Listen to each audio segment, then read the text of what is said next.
what are the solutions on how not to have divisions in the church? Ano ang mga solusyon para mawala po yung pagkakabahabahagi sa loob ng church? Una, we must be united in mind and purpose. Kinakailangan kaisa tayo. Ibig sabihin, isa lang yung tinatakbo ng ating isip. Sabi ng unang Korinto chapter 1 verse 10, mga kapatid, ako'y nakikiusap sa inyo sa pangalan ng ating Panginoong Jesucristo. Magkaisa kayo at huwag magkakabahabahagi, maging sa isipan at maging sa layunin.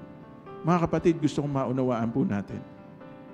Kaya tayo nandito sapagkat una, gusto natin luwalhatiin ng Diyos. Pangalawa, gusto natin na matupad ang Great Commission sa buhay ng bawat isa sa atin.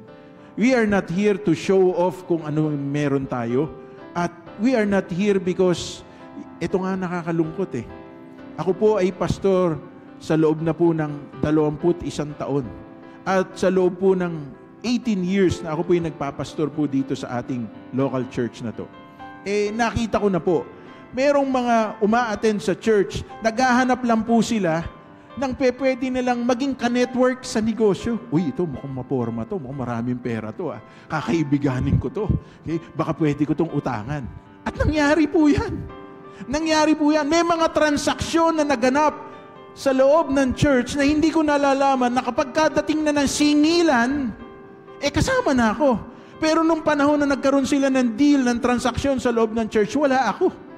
Pero nung panahon na sila hindi na nagkakasundo, pastor, nakilala ko siya sa church. Nakilala mo sa church. Pero bakit ka umutang sa kanya? Bakit mo siya pinautang?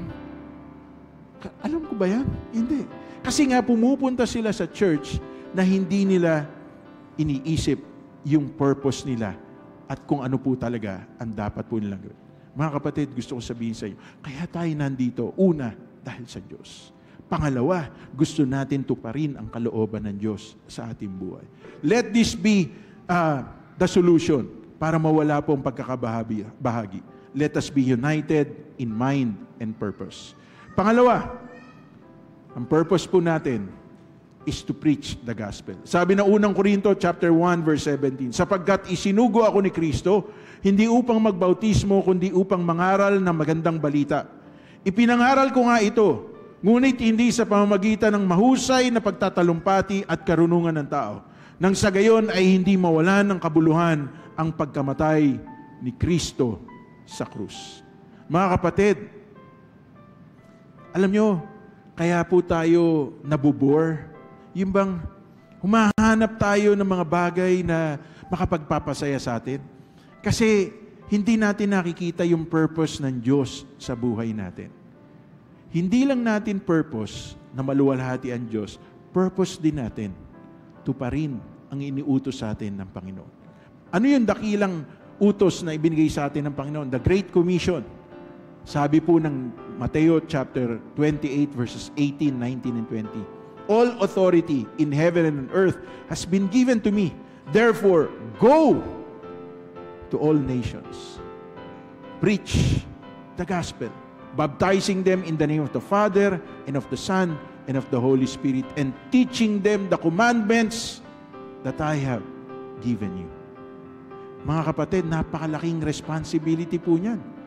Okay? Sapagkat si Jesus mismo ang nag-utos niyan. Kung tatanungin ko kayo, kapag ka ba kayo kinausap ng Diyos, susundin niyo ba ang pangungusap ng Diyos? Oo! Pero, ayun, malinaw na sinabi na salita ng Panginoon. Pero ilan sa atin ang humahayo para mangaral ng mabuting balita?